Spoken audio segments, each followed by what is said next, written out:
Hello. All right. Welcome back to Send Better Emails. I'm not going to do the full intro because I gave James the ick last time when I did that. Yeah, you did. I still haven't quite gotten over that. So Maybe not. Sorry. No. Yeah. How you doing? Good. I can't complain. Thank you. Yeah. It feels like it's been a while since I've seen you. It's been like at least more. It's been more than a day, which is unusual. Yeah, I saw you on Sunday, and we're recording this on Wednesday. So that's quite a long time for us. That's quite a long time for us. Yeah. Yeah. Well, I'm going to come to the office after this though, and I have seen you digitally, mind you. Yeah. How? Yesterday on a meeting. On Monday on a meeting. But yeah, Monday on a meeting. So it's been it's been 24 hours since we've seen each other's faces. Yeah. Yeah, I'm going to come to the office after this though. We can have a little cuddle session, maybe in the attic. Yeah, that'd be nice. Room in the office. That'd be nice. Yeah. I mean, that's what that room is for. we don't tell the staff that because that's a HR problem. It's just for secret cuddle sessions between co-founders only. You have to have some kind of shareholding in the company to be able to be invited to the. It's like, oh God, I know that I shouldn't have said that. I'll trim that out. Really? Will you trim it out though? I think I have to. Yeah. I won't trim out this bit though. I won't trim out. I'll just trim out the bit that I actually said, and then people can wonder what I said that I had to trim. Yeah, Jamie made I would say an inappropriate but inoffensive joke. I don't want people to think that you've like insulted a demographic of people because you haven't.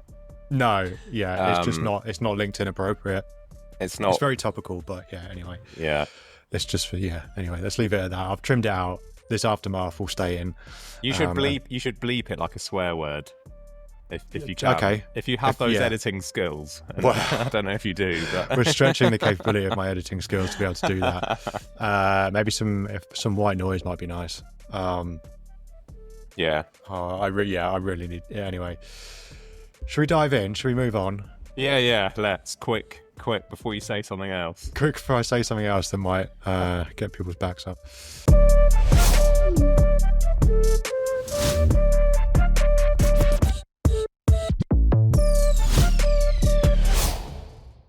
Right, we want to talk about WhatsApp marketing today, specifically because Klaviyo have an upcoming feature that they're releasing soon. They announced it, I think, a while back, but we just haven't. We're always behind the curve, aren't we, James? We just haven't got around to talking about it yet. But yes. It's an exciting feature that I think is worth talking about a little bit and what it could mean for e-commerce brands, particularly. So we're not going to pretend like we're the single source of truth when it comes to WhatsApp marketing. That's not what this episode is about. What we want to do is we want to have a look at the feature, discuss it, and we've got experience and mileage when it comes to email marketing, and we'll try and shine a light on what we think is good and maybe not so good about WhatsApp marketing. Does that sound all right, James? Yeah, that sounds good. I should say that I know very little about this, so I'm very much going to be out of my depth, not in my usual comfort zone of talking about the wonderful world of the inbox. So, I just want to put that caveat in there, which will now excuse me from anything stupid that I might say. Yeah. And I know only a little bit more than James. And so I get a little less leniency for saying stupid things, which doesn't include the thing that I bleeped out at the start in the intro. But let's talk about WhatsApp marketing. So as it stands, it's a feature that Klaviyo are going to release. And the general idea is that, there's already SMS available. So it's an extension of that, I guess. And the push is for them to go omni-channel. The push is for Klaviyo. They're pushing more towards B2C CRM. That's what they're not an ESP. They're a B2C CRM. That's what they're pushing forward towards. So including WhatsApp, and that is a step in that direction. And the idea is, okay, well, we now have another channel at our fingertips to use when it comes to messaging and sending personalized messages. So what I'll do maybe is just kind of talk about a couple of features that are going to come out, and then you and I can just vibe off that. Yeah, and can you also just clarify for listeners / viewers, Jamie, when this is happening, because some people listening to it before the date, might want to anticipate its arrival, and others listening after might Yeah, for not sure. know it's out. So there isn't a hard and fast date for that, for the release of it. It's in like a paid private beta at the moment, which is also a nickname for you. And the availability of it might be limited when it does release, but I think it's releasing soon. I don't know if it's a hard date. That was one of the best jokes you made on this podcast. Is it? That really got me. Yeah, so we don't know, James. I don't know if you took that in, but we don't necessarily know a hard and fast date, but it's something that's going to release soon, and rolled out, I think, as these things do, through beta and then rolled out generally. So all we can do is anticipate and sit quivering under our duvet at night, trying to get us to sleep. At the very least, we're talking probably like summer, autumn 2025. Yeah, I reckon so. If you're listening to this at Christmas in 2025, it's probably out. It's probably out, yeah. And also, if it's Christmas and you're listening to our podcast episode from 4 months ago. On Christmas Day. What a treat. You've saved this episode for Christmas Day. You're in your pajamas. Yeah. Sitting around the dinner table with the family. Yeah, just got it on the little, on the hi-fi. Jamie, we're the new Queen's speech. That's what people are saying. Yeah. Or King's speech, should I say? The King's speech, yeah. The Queen's dead. Yeah, well, that's it. They need a new one, and we're that. Okay, we could be the King. King just wasn't up for it. Kings of email marketing and WhatsApp, maybe. So actually, something that always irks me about you is that a lot of people wake up in the morning and they open their presents on Christmas morning and they sit there with a cup of tea. You sit there with a can of Stella. Yeah. So I'm waiting for the bit where you're irked. That's it. I thought you were going to say that I drag out my present opening throughout the day, which I also do. I thought that would be the thing to irk you. Yeah, although I've had to learn that. So I was always, at crack of dawn or before the crack of dawn, get up with my two brothers and my parents and drag them out of bed and open all of them all at once. But I've had to learn now as an adult and hanging out with my in-laws that presents happen after the Queen stroke King speech. That's horrible. So you drag yours out? Well, we have full autonomy, so I'll start in the morning, but I won't open them all in the morning. I will open like the big ones probably like in the afternoon. Okay, and you still do it as a family sat around? Yeah. Okay. Yeah. But Stella's a weird. Oh, we won't get too into this because there's a Christmas special that we'll be doing, I'm sure, for this podcast where we'll talk about this stuff more. But Stella is a weird. It always has to be Stella as well. It can't be Cronenberg or Carling. It has to be Stella. It's a weird family tradition that very cliche that the men of the family observe, i.e., me, my dad, and my brother-in-law. Okay, you just sit in your. And then once we're finished with the box of Stella, which is usually about midday, we then place it on my mum's head like a chef's hat when she's cooking the lunch. Classic. Anyway. Oh. Yeah. Oh, Sue. I like that. You've somehow made drinking Stella at 8 a.m. in the morning endearing. Yeah, exactly. But this tradition predated the trendy Stella rebrand. Not rebrand, but like Renaissance. Yeah, we were with Stella through thick and thin, through its, its more reputationally hazardous days through now to its David Beckham at Wimbledon days. Yeah, you and pork chop in your vests drinking Stella on Christmas Day. Exactly, yeah. Okay, sorry, back to Klaviyo, back to WhatsApp marketing. So, I'll just read out a few things and maybe you can just go, oh, that's cool, or I'm less fussed about that. Okay. And I'll try and strip the marketing talk and BS and jargon from the official Klaviyo page and release. Okay.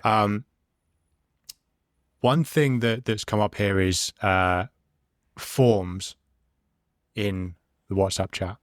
So not just messages, but sending through a form or a message where people can select preferences or select options, right? So it's like message and then they can click on something for preference or You know, the example that's here is, okay, well, there's the message, you know, a welcome message, and you can click on, you know, what's more interesting for you, outdoor running, yoga, tennis, and you can click that, and then that will update, similar to what happens in email, update your profile and, you know, tailor the kind of content that you're seeing. So as opposed to just messages in WhatsApp, that, you know, there is CTAs, we include CTAs and forms. How do you feel about that?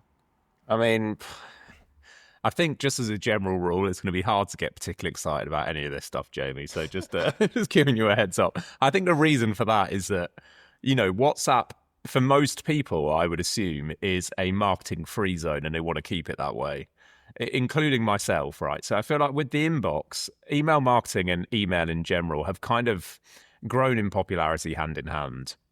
Right, ever since you've had the inbox, you've had companies selling you stuff in the inbox, more or less. You know, if we exclude those very, very early days, and so people are used to receiving marketing in the inbox, and you know, it doesn't feel like a. I don't think it feels like a particularly intimate space in the way that it did, in the way that WhatsApp does, where WhatsApp is full of group chats and like family chats and whatnot. So.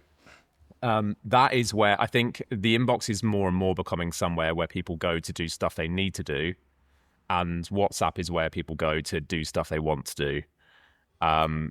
So it's going to be a long, long time before I think people are open and receptive of WhatsApp marketing. So I'm launching straight in here with some foundational views. But Yeah, when you tell me like, oh yeah, they're going to do forms on WhatsApp, like as a WhatsApp user, all I'm thinking is, you know, like, fuck, am I going to interact with those? Like, why, what, you know, like, in what world is a company going to slide into my WhatsApp DMs and me be like, oh, yeah, they've got forms, or, you know, like, oh, I can choose my preference as to, like, what marketing messaging I get. Like, that all feels normal in the inbox. That feels grim in WhatsApp. okay, nice. I think we should probably have established that foundation before launching the episode. Yeah. But So no, now it's everything you say now, I'm just going to be like, rubbish. rubbish. Yeah, No, obviously that's cool. Like personalization is cool. And, you know, yeah. if we imagine a world where WhatsApp is one day like a place where businesses market, then sure, like obviously they want to make that as tailored as possible. I do think that WhatsApp has more of an instant gratification element to it that email doesn't, which means it's easier to ask users for input. You know, users aren't having to send an email or go to a website or fill out a form. On WhatsApp, if you can just click something, that's super easy. So, yeah, I totally get why they would be doing that. Nice. Okay, I think for my 2 cents on this is that I agree to a certain degree with what you're saying there. And, you know, again, for me, you know, like fuck, am I going to sign up to as much marketing comms on WhatsApp as I do on email, right? It's just not going to happen. But I might do for a couple of brands. And so, you know, if we can get to a place where, you know, everyone is really curating which brands they hear from on WhatsApp, and we have like a super amount of clarity over the sign up process, and our WhatsApp list remains like a small select portion of our contact database, that could be powerful. So Yeah. these are our most loyal, these are our VIP, these are the people that just live and breathe our brand, and they want to hear from us on WhatsApp. But then we have to treat that portion of our list with the deference that it deserves. So I could see a world in where that works, right? Yeah, I can say, you know, in at least in the UK and Europe, you would need to opt in for these comms, right? So yeah, I do understand that, and I can see a world in which if this does become more normalized, I can see a world in which Mark Zuckerberg and his mates go, okay, we need a separate folder in WhatsApp now, in the same way that Gmail has a promotions folder. I can see a world where WhatsApp has a little tab at the bottom that is, you know, brands, called brands or something like that, and that's where you go for your marketing comms. It's very hard to imagine a world in which many people are opting in to receiving like business comms from a business adjacent to like their family chat and their, you know, like the chat with their mates and the stag do that they've got planned and all of that sort of thing. Like that I find very, very difficult to imagine. But no, I do understand what you're saying. Yeah. Yeah, I also think it's on the responsibility of brands to be way more Sorry, is it really loud? Can you hear the lorry outside? A little bit, but Okay, it's not too you're not Joe disruptive. Rogan. It doesn't matter. Okay, yeah. I also think it's on the onus of brands to be way more compelling in the way that they attract people to WhatsApp marketing, because like I feel like 10% off probably ain't going to be enough. I think you're going to have to be really like you're going to have to really lube up the whole exclusivity and, here's what you'll get. And these are all the things that you won't get if you just sign up for the email list. Like this is a layer beyond signing up for an email list, and signing up for an email list is a layer beyond just being a website visitor. Yeah. Okay. Um, yeah, I agree. I agree with that. When we think about WhatsApp messages as part of flows, so okay, well, there's an example here where okay, well, the flow is triggered based on something, and then the condition of what they receive next is what they've selected as their channel preference. So someone can select email, someone can select SMS or push notification or WhatsApp, and that condition of where they go in that flow is what they've selected as a channel preference. That could be nice. Or putting WhatsApp messages into email and SMS flows at the moment. I think an SMS, one of the best places for an SMS is in a flow, like a welcome flow or something. Yeah. And so putting in a WhatsApp message might be nice. But again, it is hard to get over what you said, a few minutes ago about WhatsApp not feeling like a place where a lot of marketing happens right now. I've ruined the conversation. No. Even Jamie, even SMS is a little bit different, right? Because I think generally the way that people treat SMS is almost like a push notification. That's what it's like for me.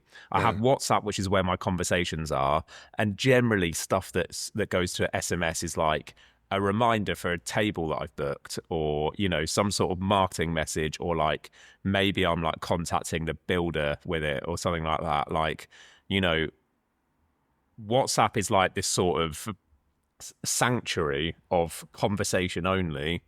And then you have SMS, which is on a slightly different plane. And I still get the notification for SMS, and it still does that annoying beep. So it's still powerful. It still reaches people. I still read my SMSs. I'm just way less bothered about marketing infiltrating the SMS space. So again, like it'll be so interesting. And this is the thing that I'm most keen to learn, is just like how many people are actually opting into WhatsApp as like their preferred messaging channel. Because 3 billion monthly active users is a lot. Everyone's on WhatsApp. If you're really desperate to hear from a company, you might well opt into WhatsApp. And again, it comes back to something that we've talked about in previous episodes. If you've got a strong enough brand that people are like desperate for, like there are some brands out there who drop products out of the blue and they sell out within an hour, and everyone signed up for their email list because they want to be the first to get this product before it sells out. They do limited runs and it's amazing, and everyone's waiting for the next one. They could get away with WhatsApp quite happily, and like WhatsApp's going to be an incredible channel for brands like that. It's it's your brand selling like corrugated roofs that I think are going to struggle, and maybe won't tap into WhatsApp marketing in as powerful or meaningful a way.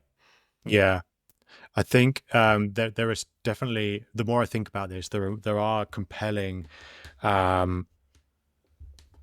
messages that we can send, and even in the corrugated roof thing, right? Okay, so you can tell we're not in this space, but I don't know why you have maybe like tradesmen. That's what they're called. Sorry, tradesmen or companies that are waiting for a certain type of corrugated roofing because it's out of stock. It might be handy for them to receive a WhatsApp message. Oh, by the way, this is in stock now at the local thing, right? That's nice.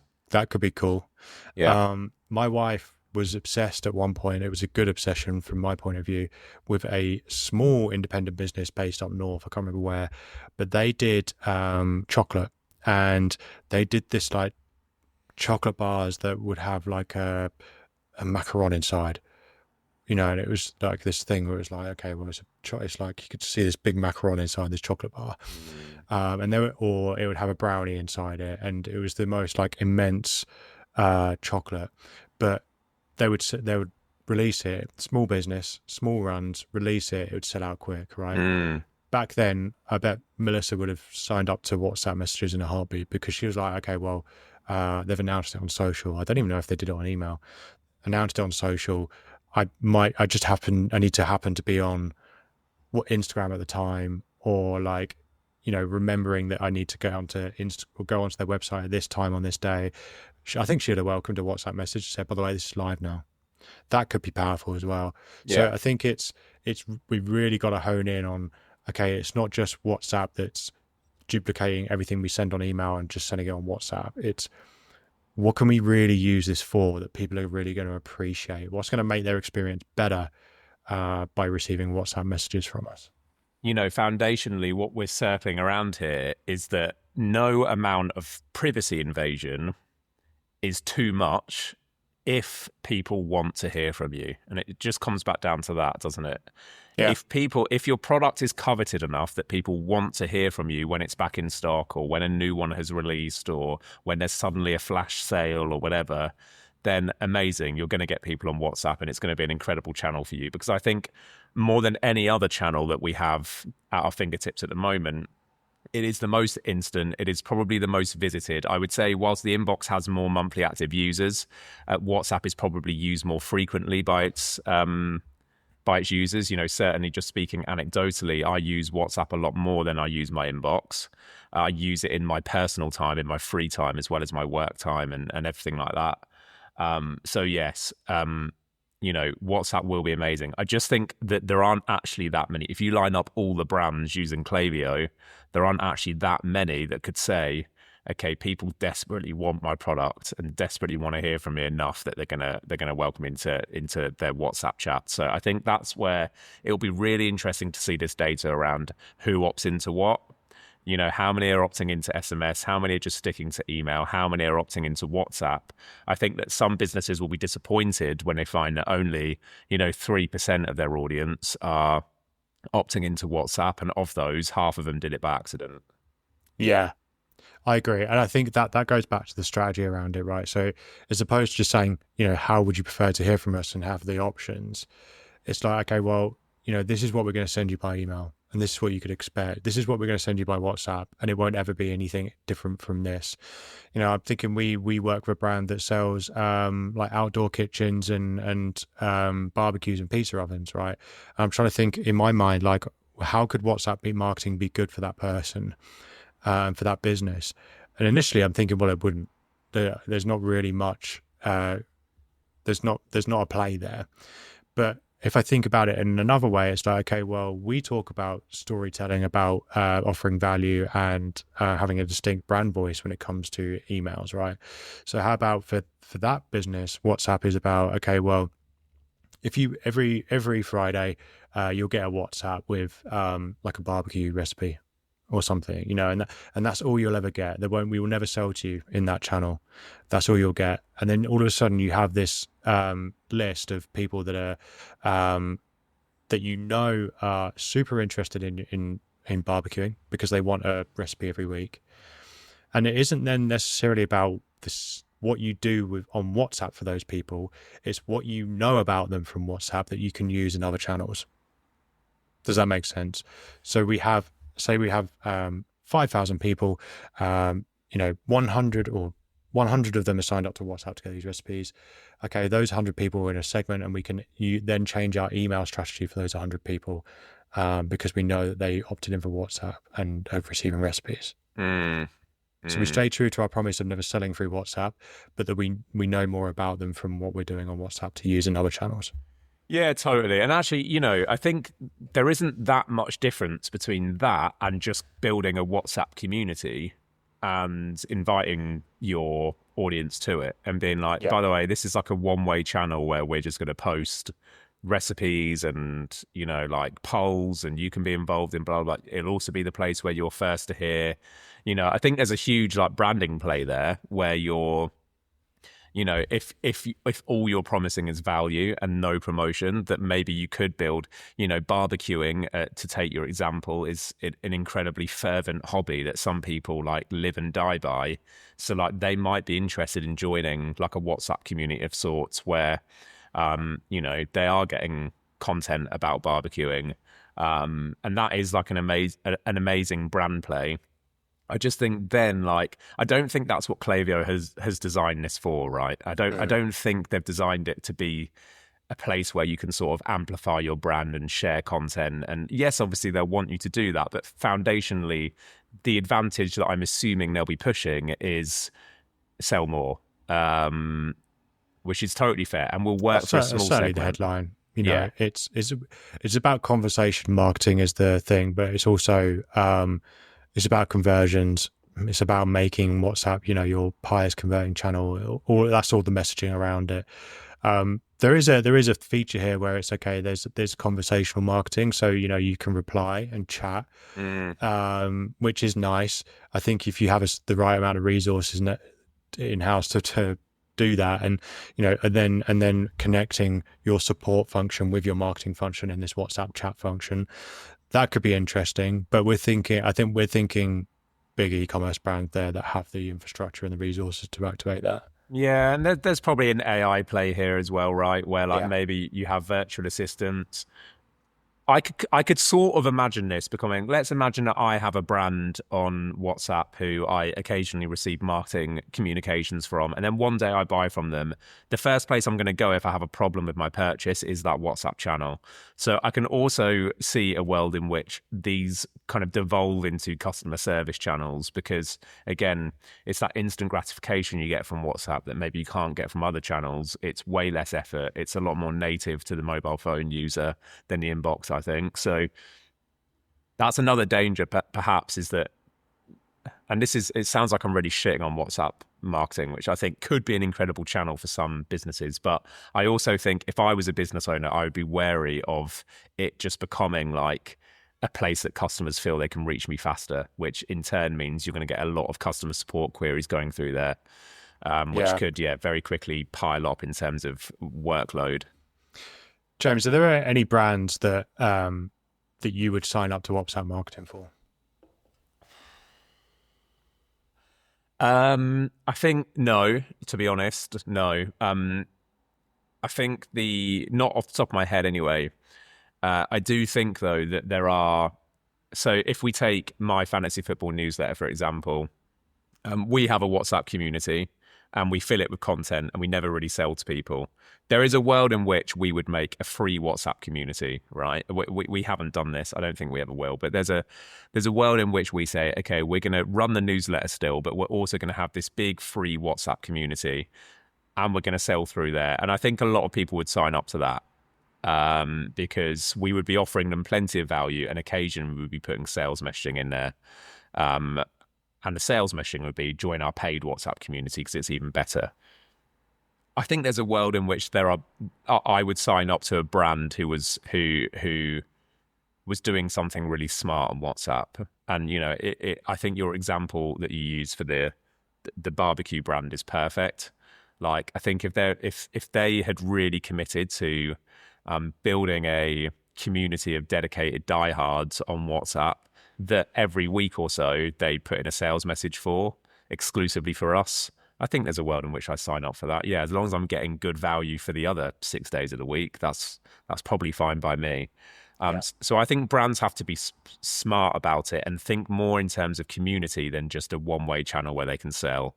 I'm not sure that like a one-to-one chat with a brand is something I'd ever sign up for because I know I'm probably getting a bot. Sure. What about Okay. you?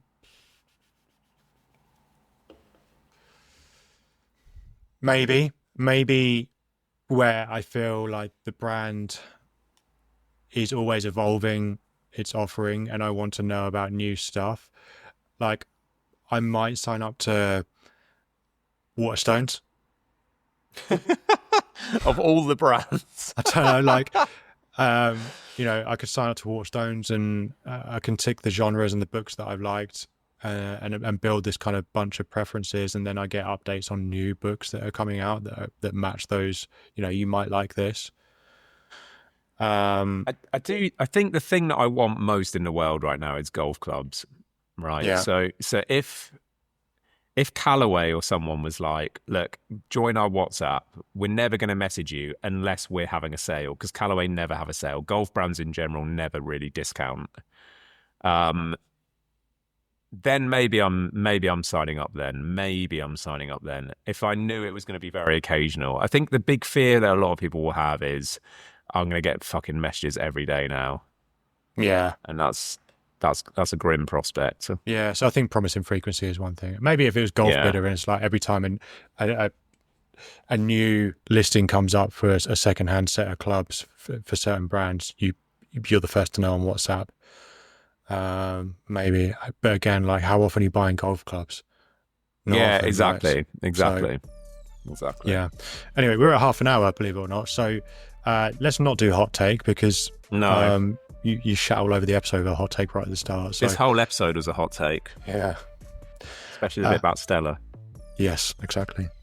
Cool. All right. Well, thanks for listening, everyone. We'll be back next week. Cheers. Bye.